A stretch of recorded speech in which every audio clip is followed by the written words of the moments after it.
Graça e paz, é um novo dia. Meu nome é Juliano Nascimento e você está no Devocional Kairos. Seja muito bem-vindo, seja muito bem-vinda.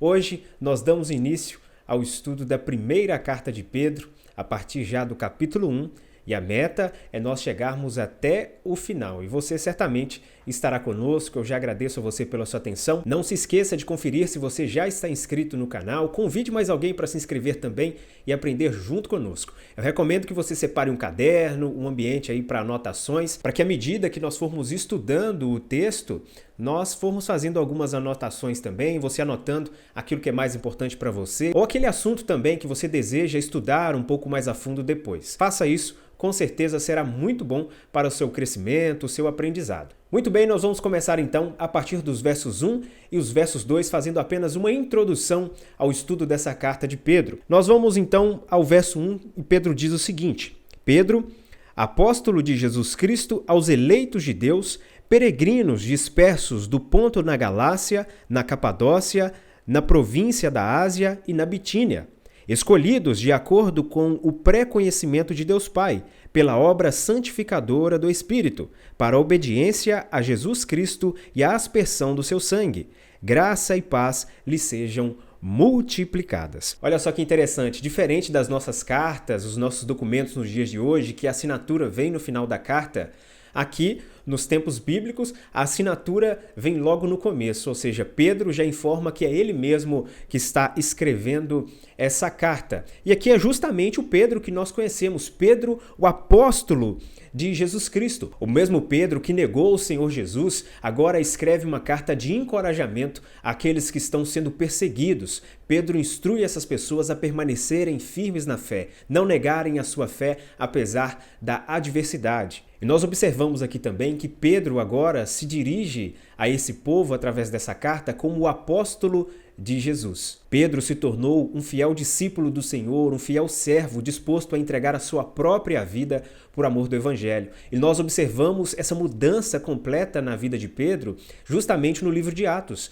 Nós vemos no livro de Atos, pelo menos até o capítulo 13, um grande protagonismo da parte de Pedro no sentido de ousadia na pregação da palavra. Pedro pregando a palavra com coragem, cheio do Espírito Santo, um homem completamente usado por Deus e inclusive sem medo da morte. Aquele Pedro que negou ao Senhor Jesus Cristo não existe mais. Pedro é um novo homem cheio do Espírito Santo, capacitado, com coragem para pregar a palavra de Deus. Essa mudança na vida de Pedro prova para mim e para você que até mesmo aqueles mais temerosos, os mais medrosos, aqueles que erram diante do Senhor, eles podem, a partir do momento que entregam a sua vida completamente ao Senhor e são cheios do Espírito Santo, ser completamente transformados e usados na obra missionária do Senhor, serem profundamente usados pelo Senhor para proclamar a sua boa notícia. Portanto, meu irmão e minha irmã, não duvide daquilo que Deus pode fazer na sua vida, apesar dos erros do passado.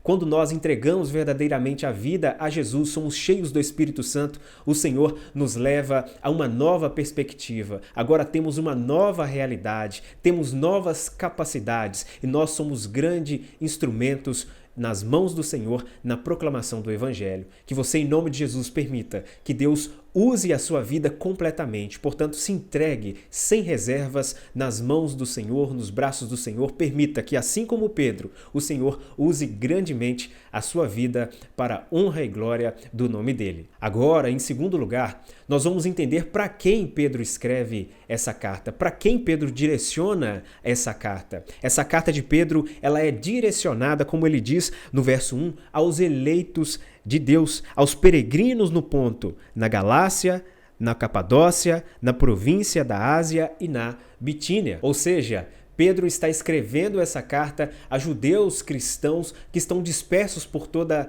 aquela região. Inclusive, algumas versões de Bíblia trazem o termo forasteiros da diáspora, que significa judeus que estão fora da sua terra natal. Pedro se refere aos destinatários da sua carta como eleitos de Deus. Isso significa que esse termo faz com que essa carta, endereço de Pedro, ele vai muito além do que somente aquela época. Ele abrange os dias de hoje também, porque hoje também existem os chamados eleitos de Deus. Os eleitos de Deus são todos aqueles que creem em Cristo Jesus, aqueles que em vida confessam o Senhor Jesus como Senhor e Salvador. Portanto, essa carta é também endereçada diretamente às igrejas de Jesus Cristo. É direcionada também à minha vida, à sua vida, portanto, a aplicação dela é perfeita e completa para a minha e para a sua vida. Pedro também usa o termo forasteiro ou peregrino. Esse termo significa que essas pessoas que recebem essa carta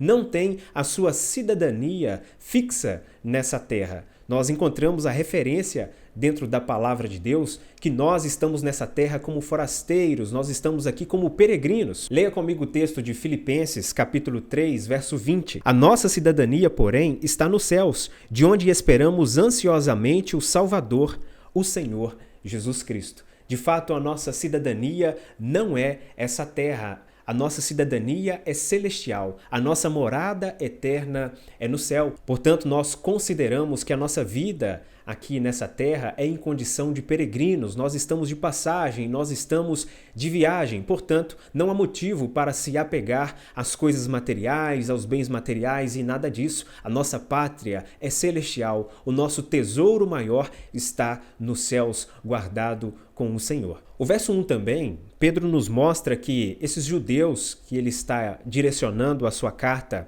a princípio, eles estavam dispersos no Ponto, na Galácia, na Capadócia, na província da Ásia e na Bitínia. Ou seja, eles estavam dispersos em toda aquela região e eram instrumentos de Deus na pregação do Evangelho.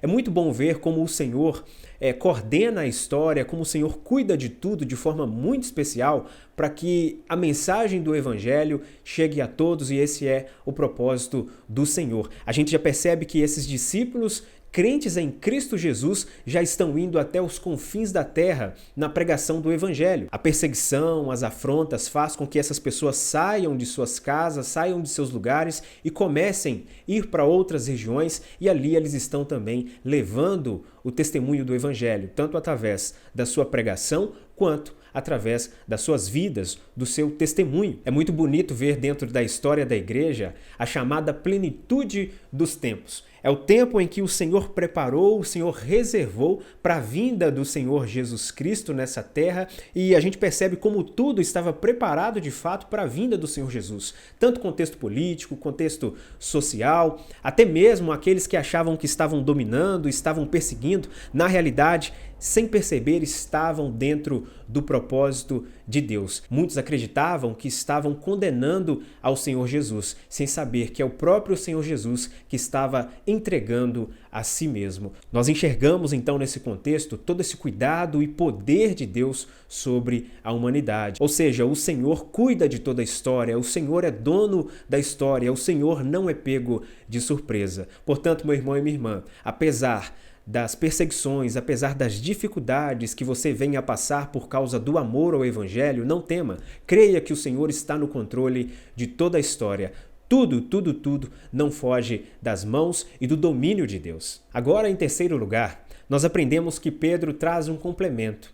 Ele não só diz quem são essas pessoas a quem ele endereça essa carta, mas ele diz também o propósito do porquê essas pessoas foram chamadas, o propósito de vida dessas pessoas que agora estão em Cristo Jesus. E isso também, como eu já disse, serve para mim e serve para você. Vamos observar agora o texto, o verso 2 aqui do capítulo 1, e Pedro diz o seguinte: escolhidos de acordo com o pré-conhecimento de Deus Pai, pela obra santificadora do Espírito, para a obediência a Jesus Cristo e a aspersão do seu sangue, graça e paz lhes sejam multiplicadas. Ou seja, os que estão em Cristo Jesus não foram chamados à toa, eles foram chamados à obediência e à aspersão do sangue de Jesus.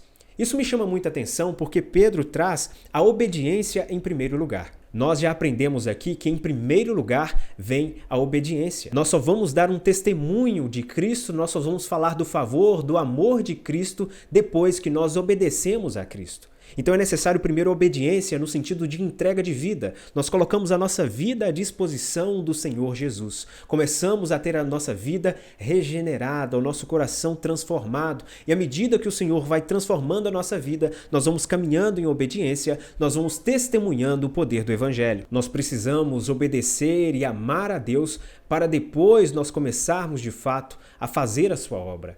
Porque, infelizmente, há muitas pessoas que estão fazendo a obra de Deus sem obedecê-lo. Estão cumprindo tarefas dentro da igreja, tarefas em seus ministérios, tarefas de Deus em sua vida, mas não obedecem a Deus. Não têm, de fato, o seu coração entregue a Deus. Eu lembro a você que o Senhor Jesus já nos alertou sobre isso, que no dia do juízo, muitos estarão diante dele dizendo: Senhor, nós fizemos muitas maravilhas em seu nome, nós o servimos de fato, mas Jesus irá dizer que nunca os conheceu. Essas pessoas agora em obediência, agora testemunham também, através das suas próprias vidas, a aspersão do sangue de Jesus. O sangue derramado na cruz que é suficiente para perdão de todo o pecado. O sacrifício de redenção de Jesus Cristo na cruz. Eles agora anunciam o Evangelho, a boa notícia, a nova aliança. Essa aspersão do sangue aqui, ela é também uma alusão àquilo que acontece no Antigo Testamento, o ato de Moisés aspergir o sangue sobre a tábua dos 10 mandamentos em sinal da aliança de Deus. Nós enxergamos isso claramente no texto de Êxodo, capítulo 24, versos 6 e 8, que diz o seguinte: Moisés colocou metade do sangue em tigelas e a outra metade derramou sobre o altar. Em seguida, leu o livro da aliança para o povo, e eles disseram: Faremos fielmente tudo o que o Senhor ordenou. Depois, Moisés aspergiu o sangue sobre o povo, dizendo: Este é o sangue da aliança que o Senhor fez com vocês, de acordo com todas essas palavras. Vocês entenderam a beleza de tudo isso?